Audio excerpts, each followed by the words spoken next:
ఆకలేస్తుంది. అయినా సరే ఆకలితో చచ్చిపోయినా అడుక్కోను మాత్రం అడుక్కోను.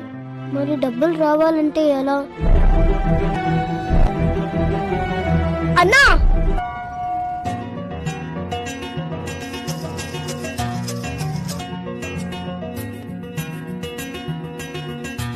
పువ్వు ఎంతరా? 10 రూపాయలు. తీసుకో. థ్యాంక్ యూ రా. బాబు పువ్వు ఎంతమ్మా? 10 రూపాయలు. సరే ఒకటి. అయ్యా ధర్మం చేయండి అయ్యా, ధర్మం చేయండి అయ్యా. చిన్నపిల్లడైనా అడుక్కోకుండా ఎంత కష్టపడుతున్నారు చూడరా రేయ్. పిల్లని చూసి నేర్చుకోరా. కాలు చేతులు బానే ఉన్నాగా, పోయి ఏమైనా పని చేసుకోవచ్చు కదా.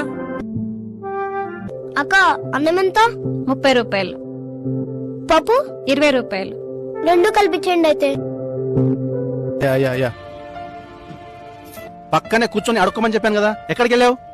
మనం అడుకోవద్దు నాన్న. అడుక్కోపోతే తిండెట్లా వస్తుంది అనుకున్నావు?